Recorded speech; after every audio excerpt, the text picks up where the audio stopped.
There are moments in history when a single piece of information, whispered in the wrong ear or read by the wrong eyes, can unravel everything. When knowledge becomes both a privilege and a death sentence. When literacy, that basic human right we take for granted, transforms into the most dangerous weapon a man can possess. This is the story of a man who could read when he wasn't supposed to. A man who became indispensable precisely because of the one skill that should have made him invisible. And how one sentence, hidden in a pile of correspondence, revealed a truth so devastating that it would seal the fate of everyone who knew it. Some secrets are meant to stay buried in ink and paper. Some letters should never be opened. And some men should never learn to read. The Charleston plantation district sprawled across the South Carolina low country like a patchwork of cotton and rice fields, each property a small kingdom unto itself. The year was 1852, and among the dozens of estates that lined the Cooper River, the Hightower plantation stood out not for its size, though it was considerable, but for its reputation as a place where everything ran with mechanical precision. Samuel Hightower had inherited the property from his father 15 years earlier, and in that time he had transformed it into one of the most profitable operations in the region. While other planters struggled with crop failures and market fluctuations, Hightower's yields remained consistently high. While others complained about labor problems and runaways, his plantation operated like clockwork. The secret, or so he told his peers at the Gentlemen's Club in Charleston, was efficiency, systems, order, and perhaps most importantly, finding the right person for the right task. Thomas was that person. He had arrived at the Hightower plantation as a child, purchased at auction in Charleston when he was barely 9 years old. The auction record listed him simply as boy, healthy, no defects. But there was something about the child that had caught Samuel Hightower's attention that day. The way the boy's eyes followed the auctioneer's written notations, the way his lips moved slightly as if sounding out the words on the signs around the market. Most buyers wouldn't have noticed, most buyers wouldn't have cared. But Samuel Hightower had noticed, and he had cared very much. The plantation office was a modest building adjacent to the main house, filled with ledgers, correspondence, bills of sale, and the endless paperwork that accompanied running a large agricultural operation. It was here that Thomas spent most of his days, and it was here that he became what no enslaved person was supposed to become. Educated. The education hadn't happened all at once. In the beginning, Thomas had simply been assigned to clean the office, to keep the papers organized, to maintain the filing system. But Hightower had watched him, tested him, gradually revealing that he knew the boy could read. And instead of punishing this forbidden knowledge, he had cultivated it. "You understand, Thomas," Hightower had said one afternoon when Thomas was 12, "that what you can do is illegal in this state. If anyone knew, you could be sold south or worse. But I have a use for you, a particular use. And if you serve me well in this capacity, you'll find your life here far more comfortable than most." It was a bargain struck, not between equals, but between a man with absolute power and a boy with no choice. Thomas would become Hightower's private secretary of sorts, the only enslaved person on the plantation who could read and write, the only one who could be trusted with the master's correspondence. The benefits were real. Thomas lived not in the quarters with the field hands, but in a small room attached to the office building. He ate better, dressed better, and was exempt from the brutal labor in the fields. He was never whipped, never sold, never loaned out to other planters. In the hierarchy of plantation life, he occupied a strange middle space, not free, but not quite as enslaved as the others. The cost was isolation. The field hands viewed him with suspicion, seeing him as the master's spy. The house servants treated him with careful distance, aware that he moved in spheres they didn't understand. Even the overseer, a hard-faced man named Garrett, seemed uncertain how to categorize Thomas. He was property, yes, but property with access to information that even Garrett wasn't privy to. And Thomas had access to everything. Every morning he would sort through the mail that arrived from Charleston. letters from business associates in Boston and New York, correspondence from cotton brokers in Liverpool and Manchester, personal notes from Hightower's sister in Richmond, from his uncle in Mobile, from a dozen distant relatives and social acquaintances scattered across the South. His job was to read everything first, to categorize the letters by importance, to prepare summaries of lengthy business correspondence, and to handle responses to routine matters. Hightower would review his work each evening, make corrections, provide guidance, and then Thomas would prepare the final versions for mailing. It was a system that worked perfectly. Hightower could manage his extensive business interests without drowning in paperwork. Thomas, for his part, performed his duties with meticulous care, never giving his master reason to doubt the arrangement. But of course, Thomas read everything. Every private letter, every business deal, every family secret that passed through Hightower's correspondence. He knew about the debts Hightower owed to banks in Charleston. He knew about the land speculation deals that had gone sour in Georgia. He knew about the ongoing feud with Hightower's brother-in-law over their father's will. He knew which of the neighboring planters were on the verge of bankruptcy, which ones were selling off their enslaved workers to cover losses. Knowledge accumulated over years, a vast mental library of information that Thomas could never share, never act upon, never use for anything except serving his master more efficiently, until the letter arrived in September. It came in the regular post from Charleston, mixed in with a dozen other pieces of correspondence. The envelope was unremarkable. Good quality paper, a Charleston postmark, addressed in a neat, feminine hand. Thomas opened it, as he opened everything else, preparing to read and categorize. The letter was from a woman named Catherine Hayes, and it began innocuously enough. She wrote that she had been referred to Mr. Hightower by a mutual acquaintance in Charleston. She understood he was a gentleman of means and discretion. She had a matter to discuss that required both qualities. Thomas's eyes moved down the page, his expression neutral, professional. He had read hundreds of such letters. People were always approaching Hightower with business propositions, investment opportunities, requests for loans or partnerships. But then came the sentence that changed everything. I am writing to inform you that your son, born to me 17 years ago and given the name Jonathan Hayes, is now of an age where his paternity should be acknowledged, at least privately, and his future secured. Thomas's hand froze. He read the sentence again, then again. The letter continued, but the words seemed to blur on the page. Catherine Hayes explained that she had never sought to cause difficulty for Mr. Hightower, that she had respected his position and his marriage. She had raised the boy herself with the help of her family. But times were difficult. Her parents had both passed, and she thought it only right that Hightower should contribute to the boy's education and eventual establishment in society. She was not demanding public acknowledgement, she stressed. She understood the delicacy of the situation. But surely a man of Hightower's wealth could provide some financial support. Surely he had some feeling for the child he had fathered. The letter was polite, almost apologetic in tone. There was no threat in the words, no hint of blackmail. But the implications were devastating. Samuel Hightower had a son, a white son, born out of wedlock to a woman in Charleston. A son he had never acknowledged, never mentioned. A son who, if his existence became known, could create a scandal that would rock Charleston society and potentially destroy Hightower's marriage. Thomas set the letter down carefully on the desk. His heart was pounding, but his face remained impassive. This was information he was not supposed to have. Information that was dangerous beyond measure. In the complex social hierarchy of the antebellum South, a man's reputation was everything. Extramarital affairs were quietly tolerated among the planter class, but a child from such a liaison, especially one acknowledged however privately, created legal and social complications. There was the wife to consider, Martha Hightower, who came from one of Charleston's oldest families and had brought substantial property to the marriage. There was the question of inheritance, of legitimate versus illegitimate children. There were the whispers, the speculation, the knowing looks at social gatherings.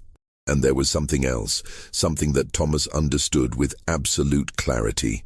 He was now the only person on the plantation, perhaps the only person in the world outside of Catherine Hayes herself, who knew this secret. The question that occupied his mind for the rest of that morning was simple. What was he going to do about it? The obvious answer, the safe answer, was nothing. He would file the letter with the others marked as requiring Hightower's personal attention. He would not speak of it, not think of it, not acknowledge that he understood its significance. He would do his job exactly as he had always done it. But something held him back from filing the letter in the usual way. Perhaps it was the cumulative weight of 12 years of reading other people's secrets. Perhaps it was the strange, bitter knowledge that came from being the invisible observer of so many lives more privileged than his own. Perhaps it was simply curiosity, the very human need to know what would happen next. Whatever the reason, Thomas did something he had never done before. He made a copy of the letter. It was risky. If Hightower ever discovered that Thomas was keeping copies of correspondence, the consequences would be severe. But Thomas had become skilled over the years at handling paper, at writing quickly and neatly, and he had access to everything in the office: paper, ink, sealing wax, envelopes. He worked through the lunch hour when he knew he wouldn't be disturbed. His hand moved steadily across the page, reproducing Catherine Hayes's neat script as closely as he could. When he was finished, he had 2 letters that looked nearly identical. He placed the original in the pile for Hightower's evening review and hid the copy inside one of the old ledgers on the bottom shelf of the office bookcase. That evening, Hightower reviewed the correspondence as usual. Thomas watched from across the office, organizing papers, but his attention was focused on his master's face as those eyes moved down the page of Catherine Hayes's letter. Hightower's expression didn't change. That was the first surprise. His face remained calm, almost blank, as he read the letter once, then again. When he finally set it aside, his movements were deliberate, controlled. "Thomas," he said, his voice level. "Yes, sir. This letter from Miss Hayes. Prepare a response. Tell her that her letter has been received, that the matter will be given consideration, and that she should expect further correspondence within the month. Be polite but non-committal." "Yes, sir." "And Thomas, this letter and any response to it are to be filed separately, not with the general correspondence, do you understand?" "Yes, sir." Hightower's eyes met his for just a moment, and in that moment, Thomas saw something he had rarely seen in his master's face. Uncertainty. Not fear, exactly. Hightower was not a man who frightened easily. But there was a calculation happening behind those eyes, a weighing of options and consequences. "You understand, of course," Hightower said carefully, "that everything that passes through this office is confidential. That discretion is the cornerstone of your position here." "I understand, sir." "Good. See to that letter, then." The response was drafted, reviewed, and sent. The original letter was filed in a locked drawer of Hightower's desk, separate from all other correspondence. And life on the plantation continued as if nothing had changed. But everything had changed.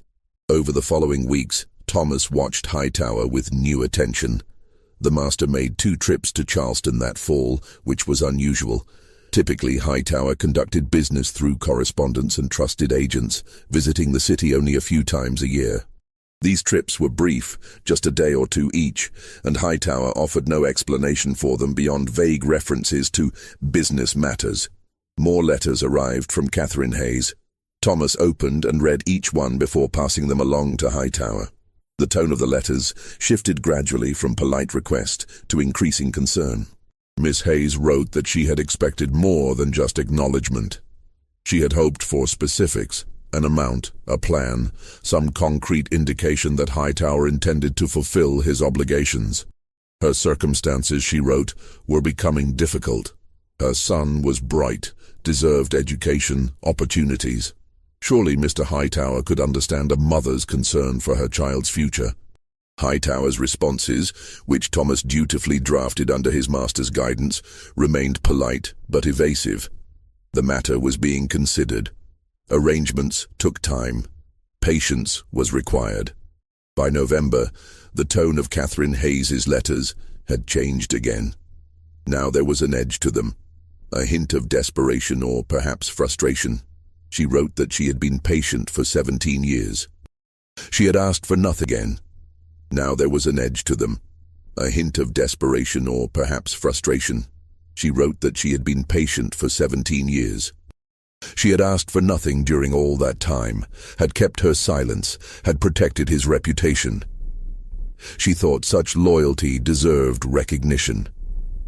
It was in this letter that she mentioned, almost casually, that her son Jonathan had expressed interest in traveling to visit his father's plantation.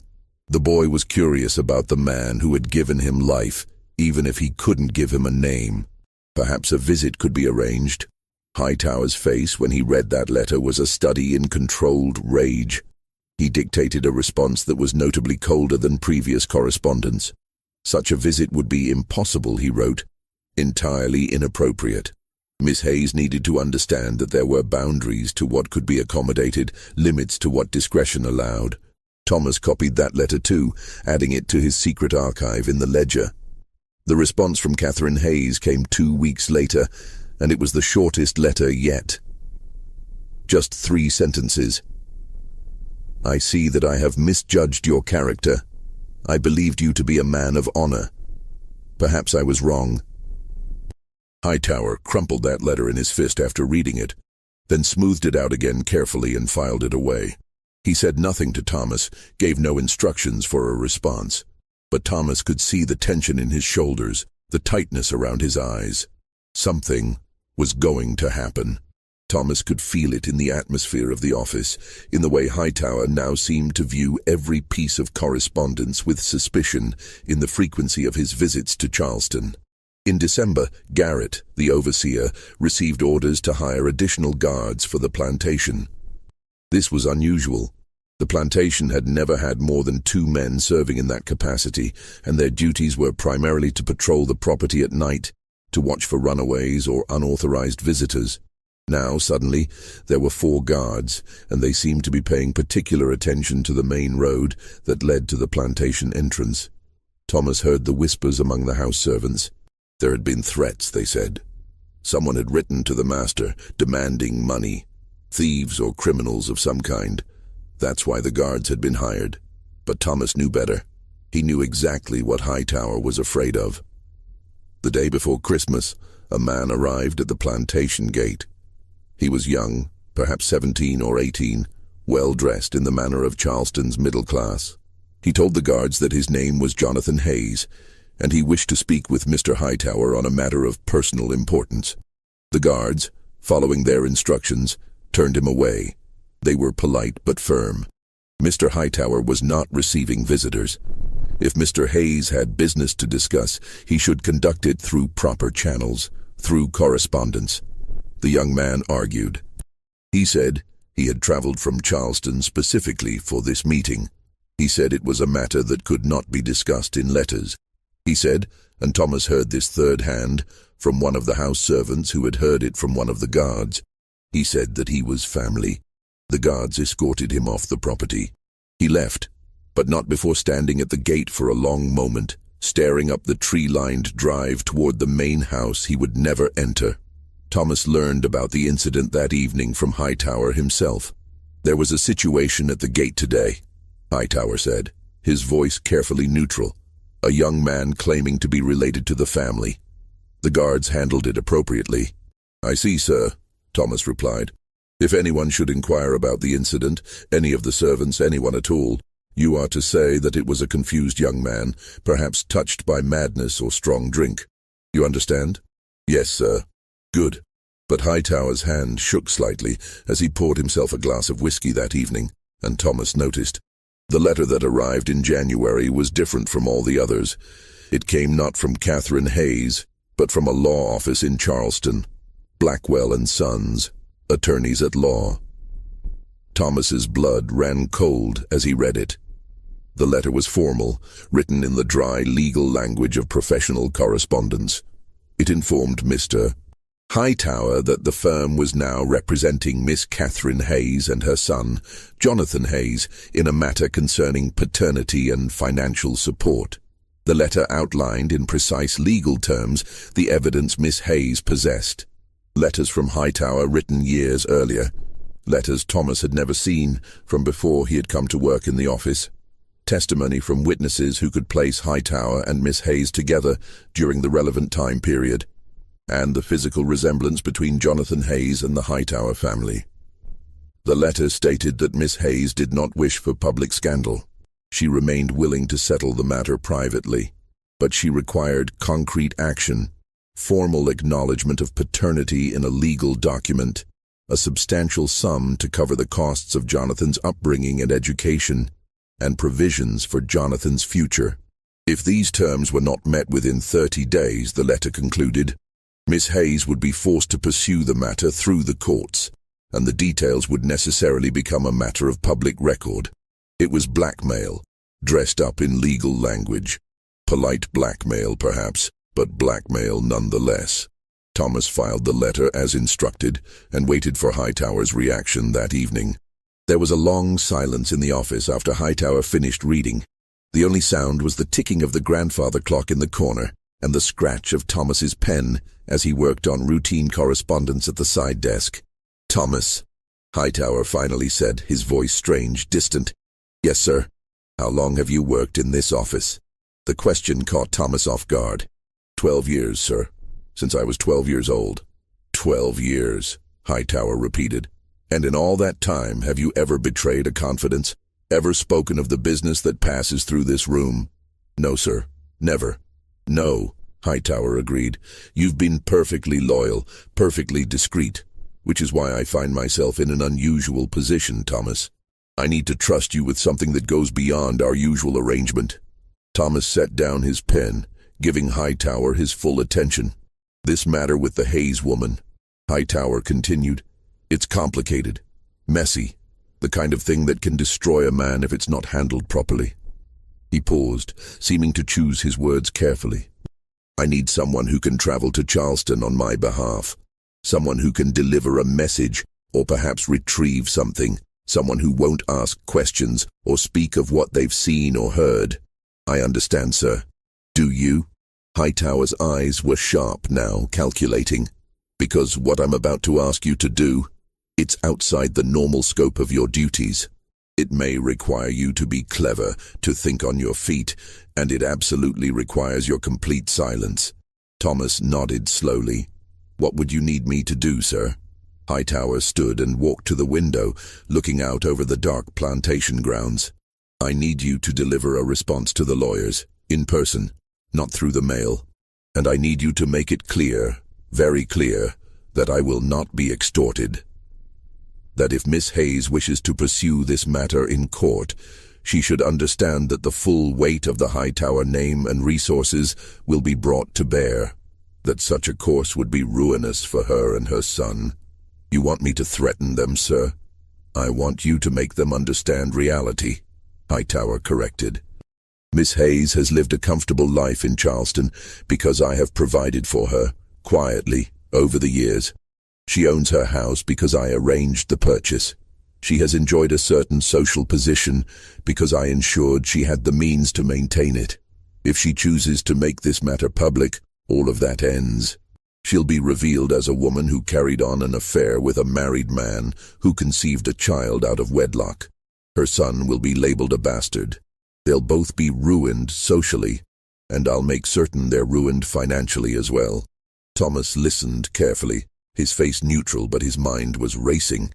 This was a side of Hightower he had never seen so directly. The cold calculation, the willingness to destroy those who threatened him. "I'll need papers," Thomas said carefully. "Travel documents explaining why I'm going to Charleston. A letter of introduction to the lawyers, perhaps, so they'll agree to meet with me." "All of that will be arranged," Hightower assured him. "You'll travel under the guise of conducting routine business for the plantation. As far as anyone else knows, you're simply picking up supplies or delivering crop samples. But your real purpose will be to deliver my message to the Blackwell firm and to gauge their seriousness. If they're reasonable, there may be room for a small settlement. something that satisfies Miss Hayes without acknowledging anything publicly. If they're intransigent, well, then we move to other strategies. When would you want me to leave, sir? Tomorrow, Hightower said. The response needs to be delivered before the 30-day deadline they've imposed. I'll have everything ready for you in the morning. That night, Thomas lay awake in his small room, staring at the ceiling.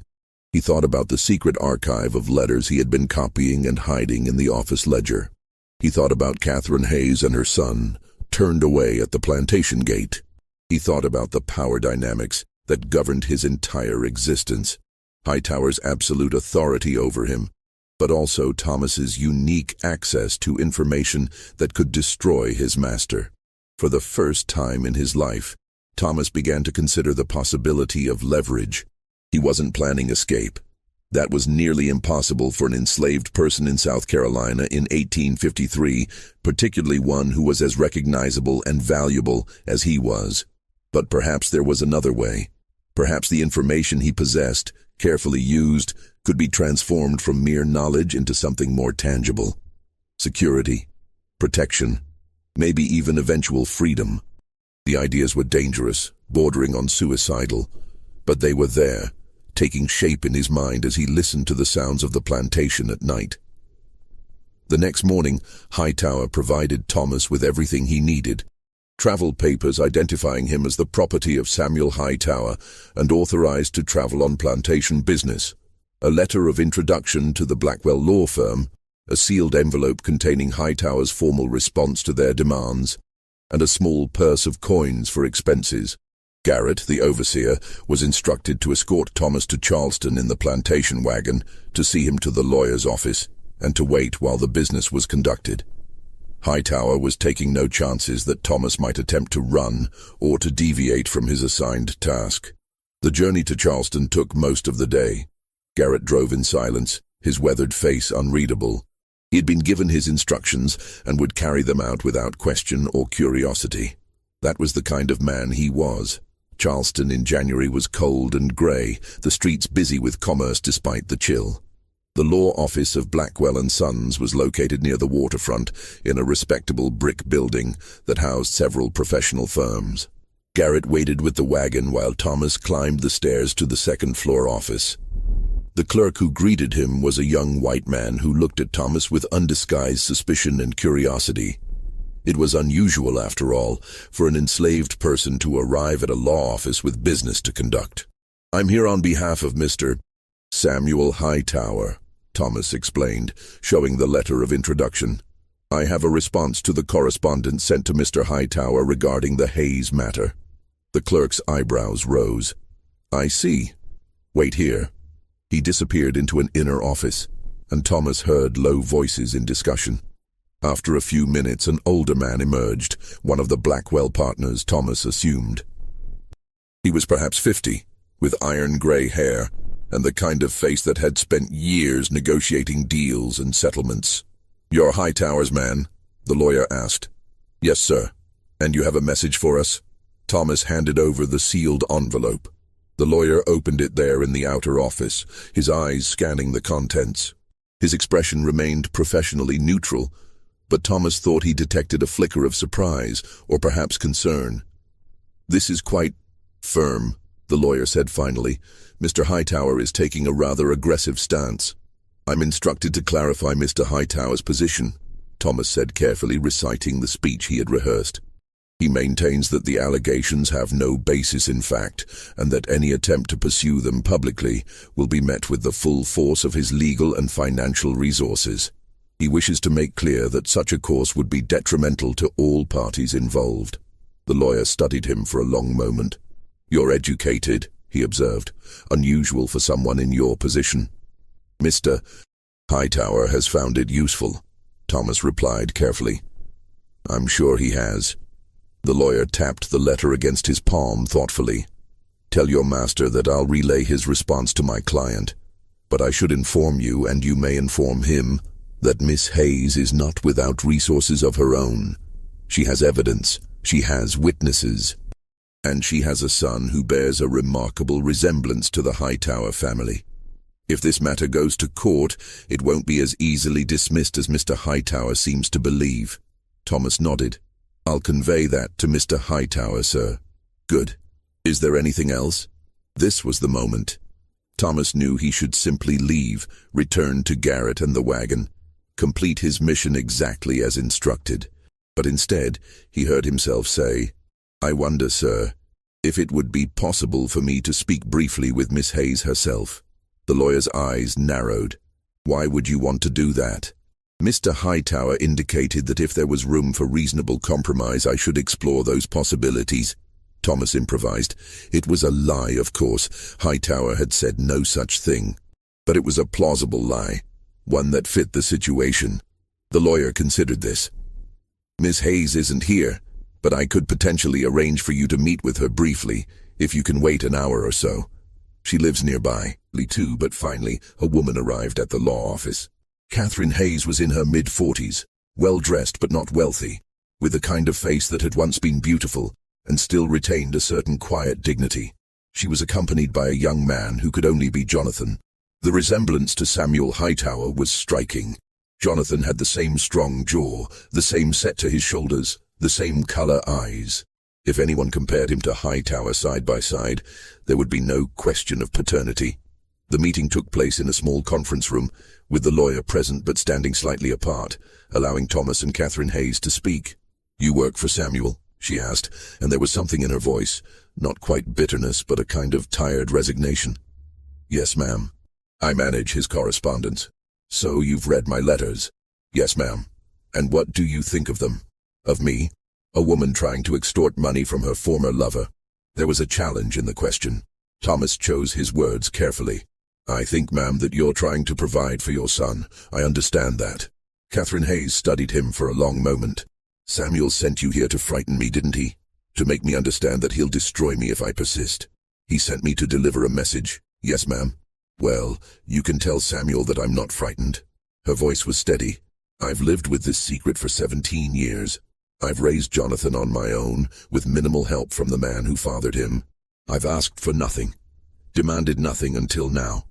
But my son deserves better than what I can provide for him alone.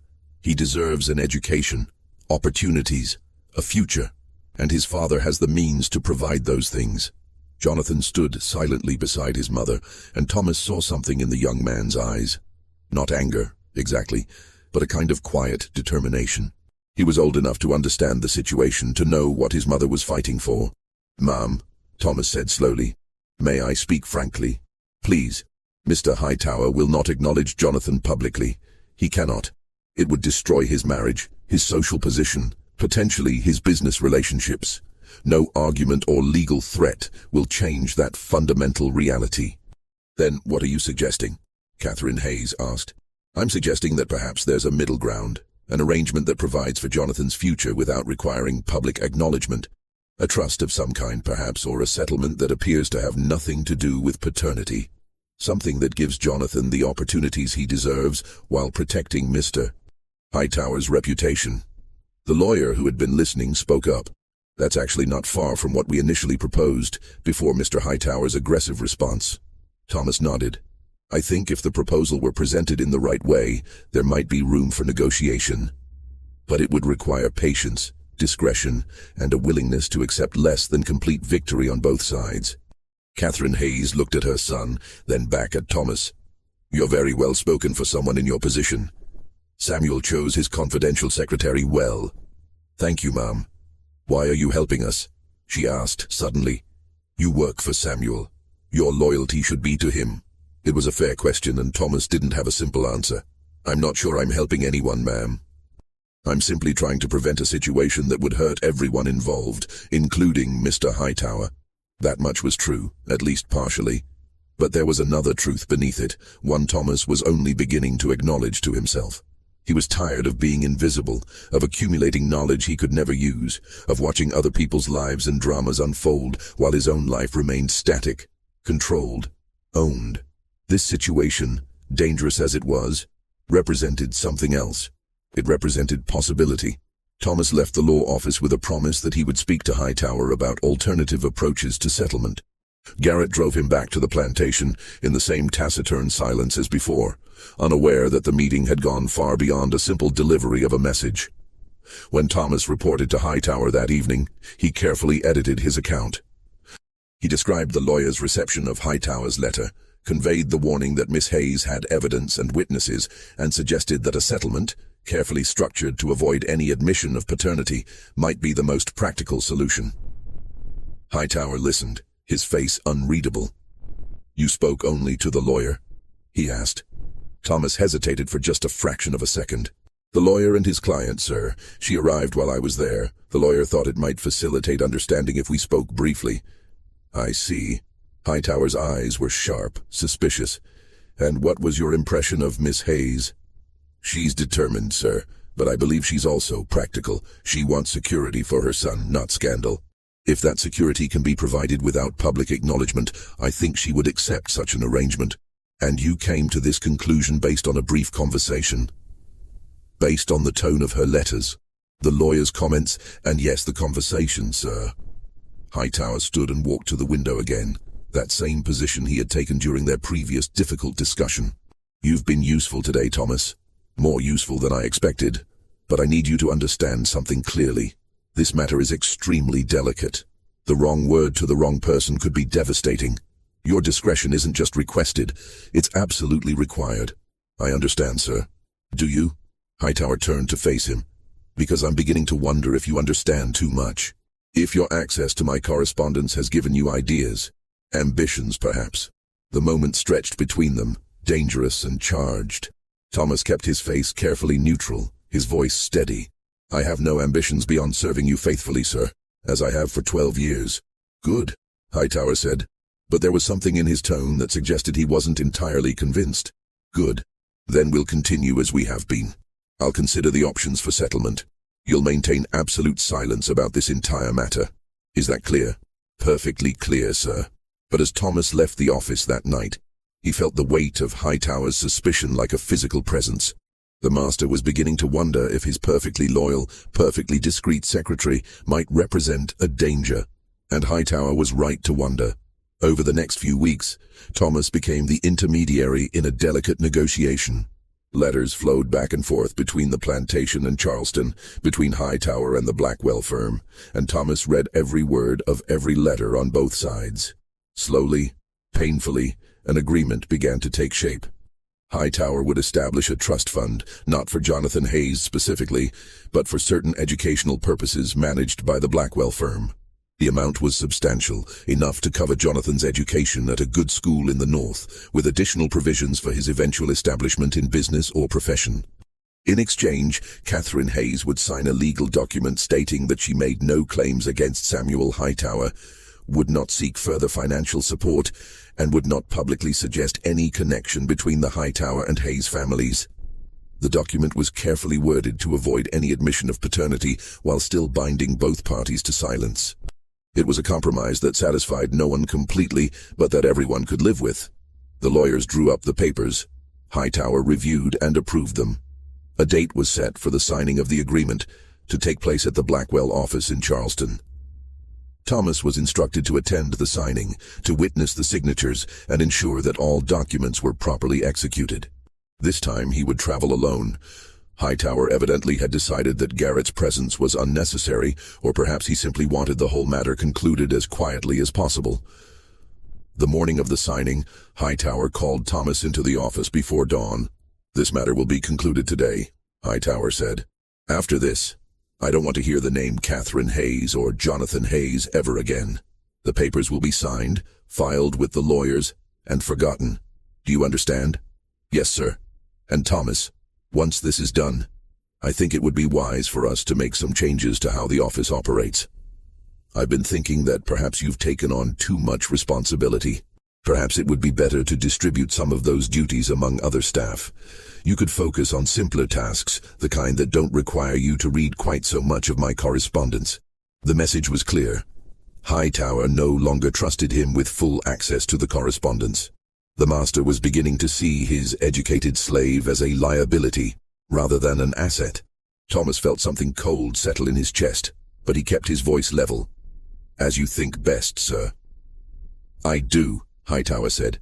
But let's get through today first. Complete this task satisfactorily, and we'll discuss the new arrangements when you return. Thomas made the journey to Charleston with a sense of foreboding. He carried the signed documents from Hightower, the authorization for the trust fund, all the papers necessary to conclude the agreement. But he also carried the copies he had made of all the correspondence hidden in the lining of his jacket. The signing took place in the conference room of the Blackwell office. Catherine Hayes was there, dressed in her best clothes, looking both relieved and sad. Jonathan sat beside her, solemn and quiet. The Blackwell partners were present, along with a notary to witness the signatures. Thomas handed over Hightower's documents. The lawyers reviewed them, nodded their approval.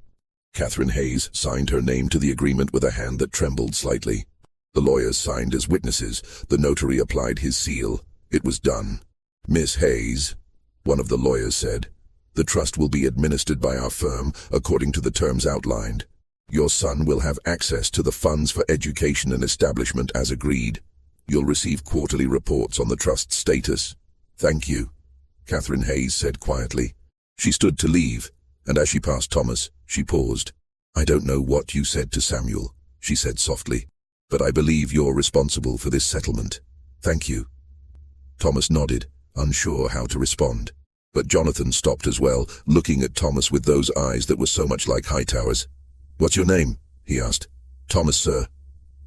"Thank you, Thomas. I understand you work for my—" He paused, correcting himself. "For Mr. Hightower. I hope you're treated fairly there." There was something in the young man's tone, a recognition, perhaps, that Thomas's position was complicated, that his role in all this had been both powerful and powerless. "I manage, sir," Thomas said. After Catherine and Jonathan Hayes left, Thomas collected the executed copies of the agreement for Hightower and prepared to return to the plantation. But as he descended the stairs of the law office, he made a decision. He didn't return to the plantation immediately. Instead, he went to the Charleston courthouse, to the Office of Public Records. It was a risky move. An enslaved man entering a courthouse alone could attract unwanted attention. But Thomas had his papers, his letter of authorization from Hightower, and the confident bearing of someone who belonged. The clerk at the records office looked at him with the same suspicion Thomas had encountered at the law office. But Thomas explained that he was filing documents on behalf of the Hightower plantation. The clerk, bored and indifferent, showed him to the filing room. What Thomas did next was either very clever or very foolish, depending on how one looked at it. He made additional copies of the Hayes settlement agreement, carefully writing them out by hand. He filed one copy in the public records, in the section for trust agreements and estate documents, where it would sit unnoticed among thousands of similar papers unless someone specifically searched for it. It wasn't illegal to file such a document. It was a legitimate legal agreement after all. But neither Hightower nor the Blackwell firm had intended for it to become a matter of public record. The other copies, Thomas kept for himself. Then he returned to the plantation and reported to Hightower that the matter was concluded. The agreements were signed, the trust established, the Hayes family satisfied. It was over. Hightower seemed relieved, but his manner toward Thomas remained cool, distant. True to his word, he began implementing changes to how the office operated. Other slaves were brought in to handle correspondence sorting. Thomas was relegated to simpler filing tasks, physical organization of papers, maintenance of the office.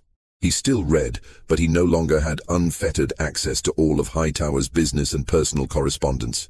The master was limiting his slave's knowledge, reducing his power. For Thomas, this was confirmation that he had been right to prepare for this possibility.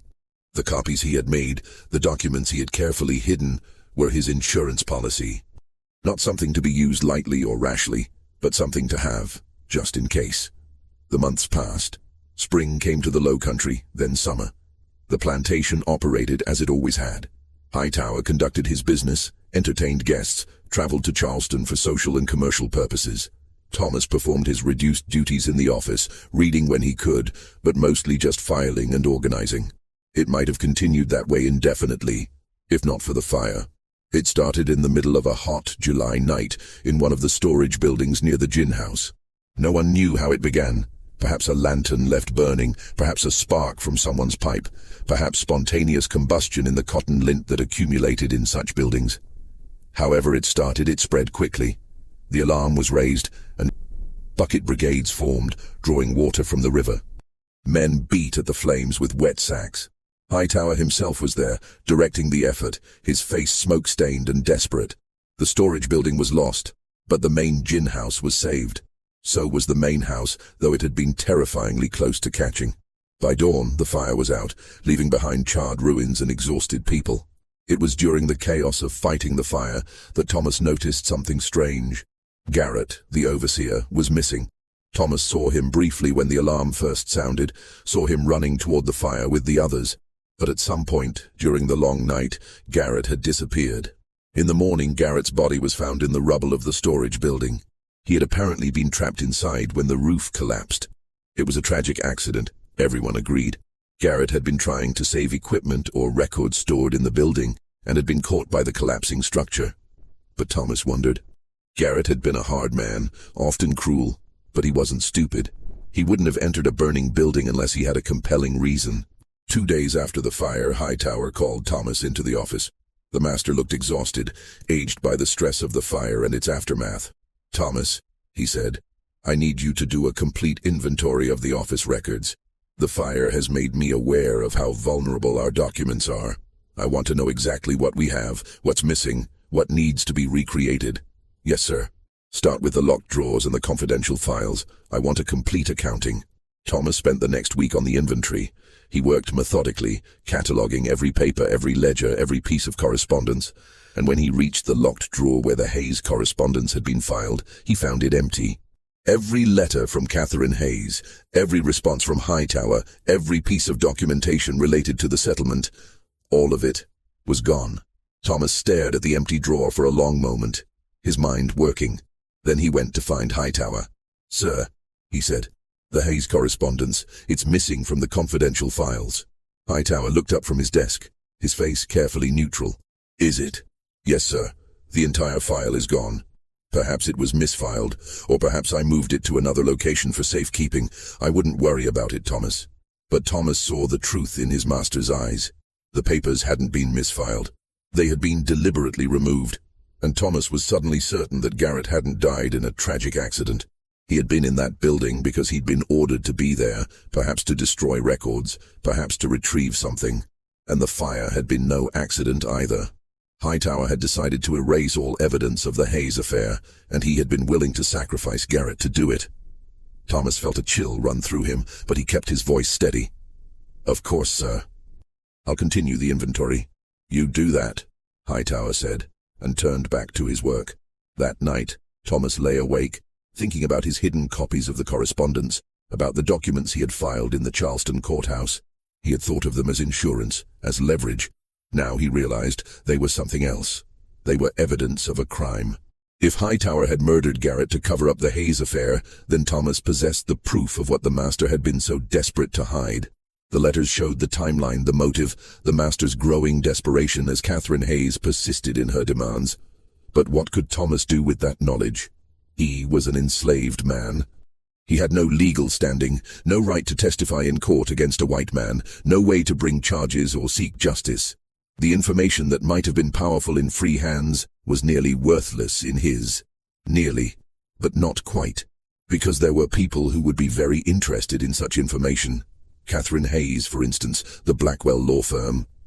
Perhaps even Martha Hightower, the wife who had been betrayed.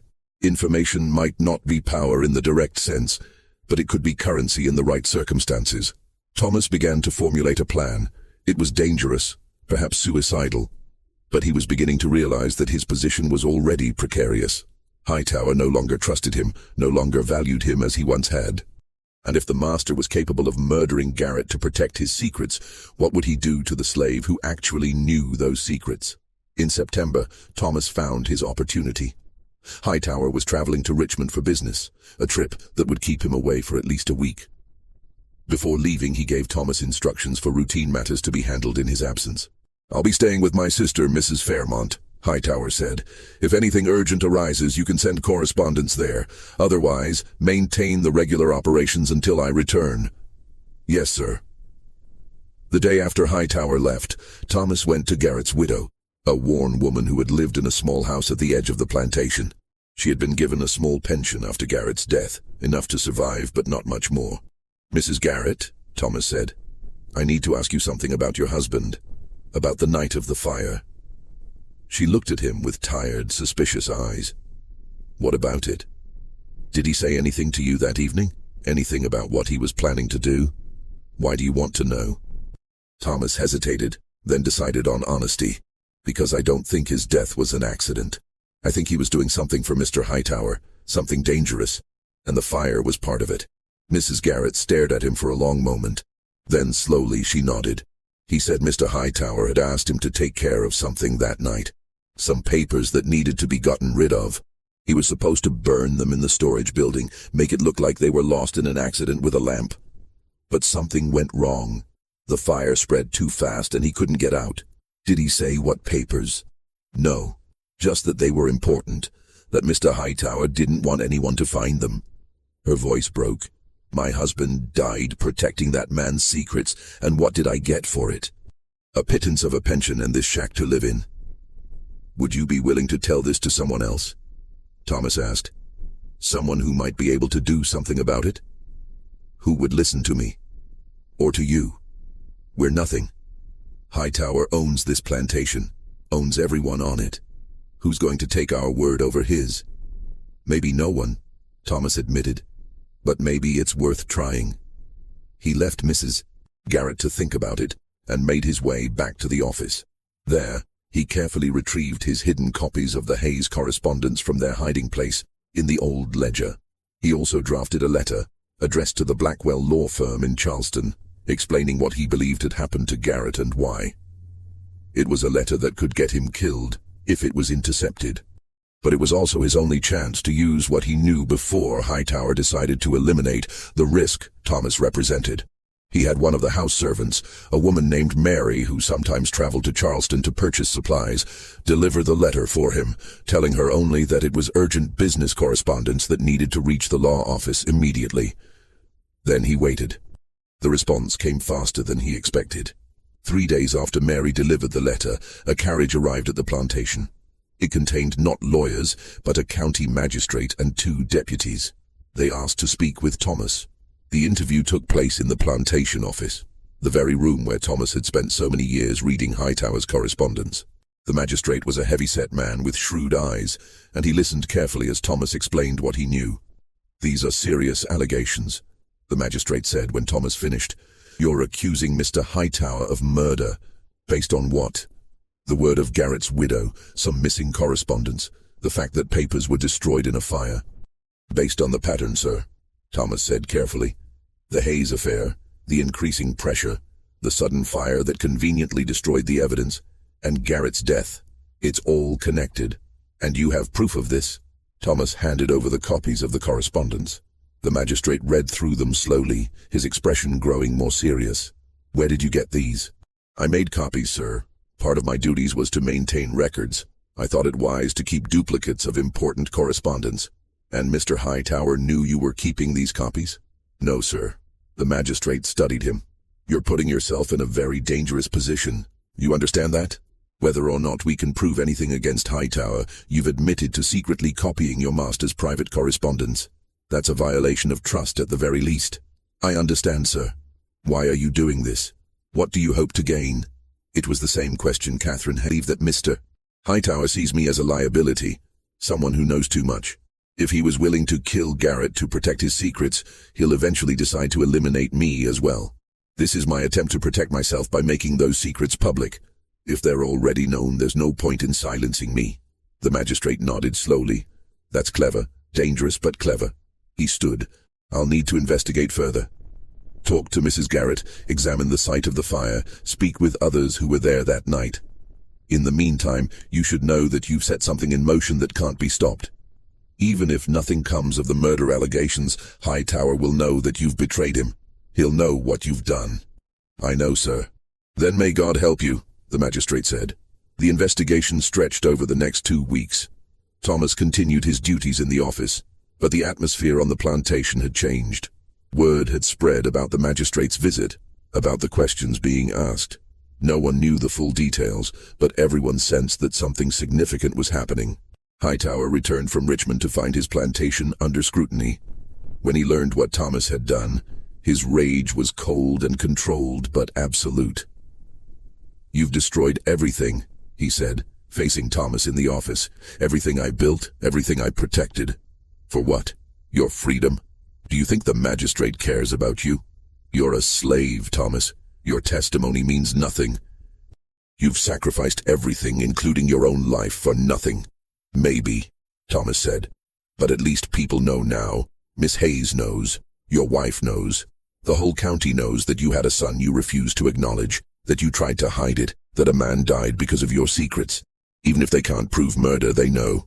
Hightower's face was pale, his hands trembling with suppressed fury. Get out of this office. You're relieved of all duties. You'll be sold south by the end of the month." "Yes, sir," Thomas said, and left. Being sold south was one of the most feared threats in the enslaved community. It meant being sold to the brutal labor camps of the Deep South, to the sugar plantations of Louisiana, or the cotton fields of Mississippi, where life expectancy was measured in years, and conditions were far harsher than in the coastal regions. It was a death sentence, just slower than a bullet. But Thomas had one more card to play. The documents he had filed at the Charleston courthouse had been more than just insurance. They were a public record now, accessible to anyone who knew to look for them. And he had made sure that the right people knew. Catherine Hayes, for one. She had been horrified to learn about Garrett's death and the circumstances surrounding it. She had also been furious to discover that Hightower had tried to destroy all evidence of the settlement agreement, potentially leaving Jonathan without the protection they had negotiated. She went to the newspapers.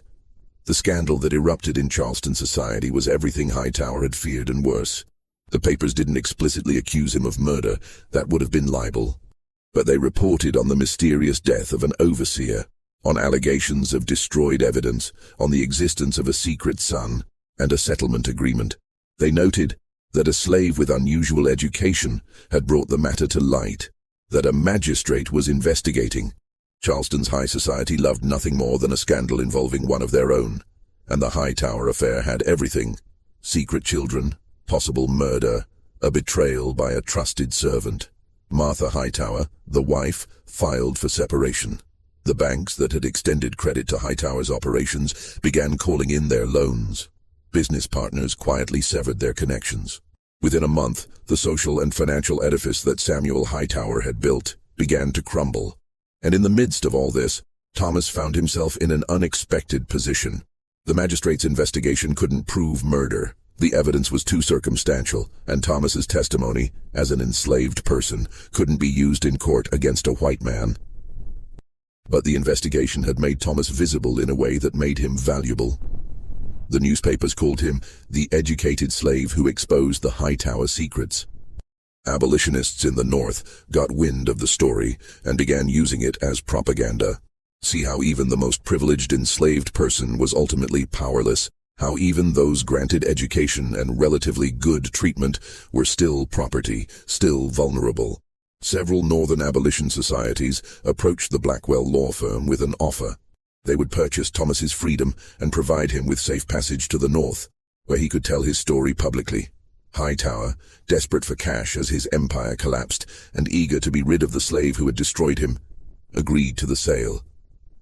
In November of 1853, Thomas walked out of the Hightower plantation as a free man.